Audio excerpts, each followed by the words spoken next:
Global માર્કેટ્સની updates જાણીએ સહયોગી નીરજ કંસારા પાસેથી। Neeraj, good morning. કઈ રીતે આજે વૈશ્વિક બજારો તરફથી આપણને સંકેતો છે?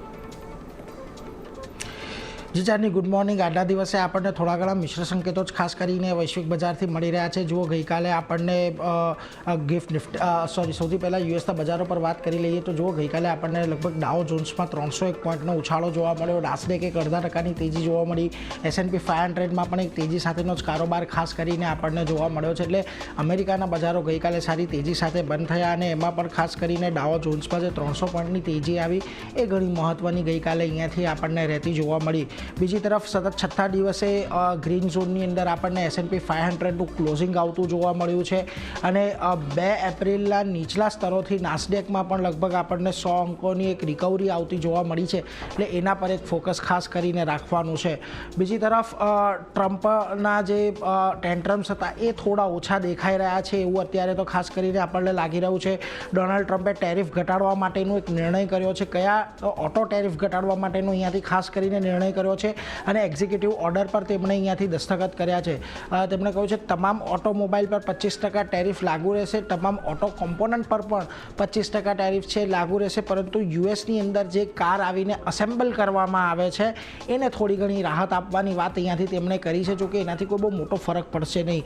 આવનારા 2 વર્ષો સુધી ટેક્સમાં એક પાર્શિયલી ખાસ કરીને રિએમ્બર્સમેન્ટ આપવાની પણ વાત તેમણે કરી છે અહીંયાથી।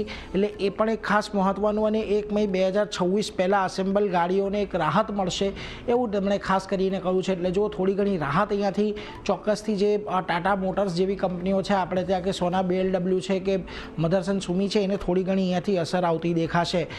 બીજી તરફ ખાસ કરીને જુઓ, અહીંયા ટ્રેડને લઈને હવે અમેરિકાની તકલીફોની અંદર વધારો થતો જોવા મળી રહ્યો છે, કારણ કે માર્ચમાં યુએસની જે ટ્રેડ ડેફિસિટ એટલે કે વેપાર ખાધ છે એની અંદર એક રેકોર્ડ સ્તરે આપણને નીચલા સ્તરે આવતી જોવા મળી છે। યુએસ વેપાર ખાધ રેકોર્ડ $162 બિલિયન પર પહોંચ્યો છે અને વધતી જતી વેપાર ખાધ યુએસ GDP પર અહીંયાથી ખાસ કરીને આવનારા સમયમાં આપણને અસર આવતી દેખાશે। બીજી તરફ કન્ઝ્યુમર કોન્ફિડન્સ 5 વર્ષના નીચલા સ્તરે અહીંયાથી પહોંચી ગયા છે અને યુએસમાં નોકરીની તકો સપ્ટેમ્બર 2024 પછી સૌથી ઓછી થઈ ગઈ છે અને ઓક્ટોબર 2024 પછી નોકરી મેળવવામાં ખાસ કરીને મુશ્કેલીઓ થતી જોવા મળી રહી છે। જુઓ, યુએસમાં જોબ ઓપનિંગના ખાસ કરીને આંકડા જોઈશું તો આપણને ખબર પડશે કે દર મહિને અહીંયા આપણને ઘટાડો આવતો જોવા મળ્યો છે। ઓક્ટોબરમાં જે જોબ ઓપનિંગ 7.62 મિલિયનની આજુબાજુ હતી, નવેમ્બરમાં જે 8 મિલિયન પર પણ પહોંચી હતી, ઘટીને અત્યારે 7.19 મિલિયન પર આપણને પહોંચતી જોવા મળી રહી છે। એટલે એના પર એક ખાસ ધ્યાન રાખવાનું છે। ટ્રમ્પના 100 દિવસ પૂરા થયા છે ને એમણે આ અંગે એક મોટી સ્પીચ પણ આપી હતી અને એમાંથી અમુક અંશોની વાત કરીએ તો એમણે ખબર છે કે એમણે એવું કહ્યું છે કે ફેડને પોતાનું કામ કરવા દેવું જોઈએ। જોકે તેમણે એવો પણ એક ટોણો માર્યો છે કે મને પોવેલ કરતાં વ્યાજ દરો અંગે વધારે સારી રીતે ખબર પડે છે। બીજી તરફ એમણે ચીન પર પણ વાત આપતા કહ્યું કે ચીન પર લગાવેલો જે ટેરિફ છે એ એકદમ અહીંયાથી યોગ્ય રહેતો જોવા મળી રહ્યો છે અને ટેરિફ ઘટાડવો કે નહીં એ હવે ચીનના વલણ પર ખાસ કરીને નિર્ભર રહેશે એવું એમનું કહેવું છે। આ સાથે જ તેમણે ભારતની ડીલ અંગેની પણ વાત કરી અને કહ્યું કે ભારત સાથે વાતચીત ઘણી સારી ચાલી રહી છે અને જલ્દી ભારત સાથે કરાર થવાની આપણે ઘણા નજીક પહોંચી ગયા છીએ એવું તેમનું કહેવું છે। કોમર્સ સેક્રેટરીએ પણ અહીંયાથી કહ્યું છે કે ટ્રમ્પ ટેરિફ પર યુએસ કોમર્સ સેક્રેટરીનું પણ એક નિવેદન આવ્યું છે અને એમણે કહ્યું છે કે એક સાથે ડીલ થઈ છે, સંસદની મંજૂરીની અહીંયાથી બસ રાહ જોવાઈ રહી છે, એટલે એના પર પણ એક ખાસ ફોકસ અહીંયાથી રાખવાનો છે।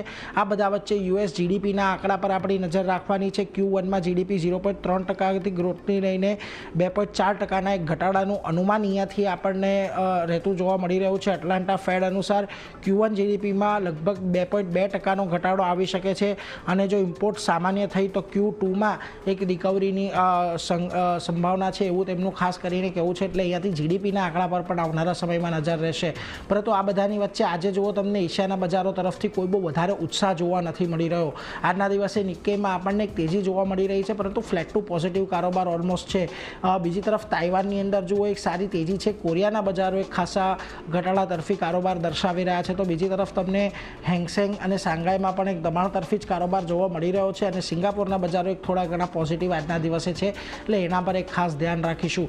પરંતુ આજે ગિફ્ટ નિફ્ટી તરફથી જે સંકેતો મળી રહ્યા છે એ ઘણા મહત્વના છે. જો ગઈકાલે આપણે ઓલમોસ્ટ ફ્લેટ લેવલ પર બંધ થતા જોવા મળ્યા હતા. 24,400નું લેવલ છે. કેશ લેવલ પર આપણને થોડું અત્યારે રેઝિસ્ટન્સ બનતું દેખાઈ રહ્યું છે અને આજના દિવસે જુઓ 24,425ની સામે 24,325 પર ગિફ્ટ નિફ્ટી ખુલવાના સંકેત મળી રહ્યા છે, એટલે 101 પોઈન્ટનો ઘટાડો આપણે આજના દિવસે જોવા મળશે. એટલે આજની જે આપણે છેલ્લા ઘણા દિવસથી એક રેન્જ બની ગઈ છે, નીચેમાં 24,000 ઉપરમાં 24,400, એની જ વચ્ચે આજની એક્સપાયરી રહે એવા એક અપેક્ષા બનતી દેખાઈ રહી છે ચારની. જી નીરજ.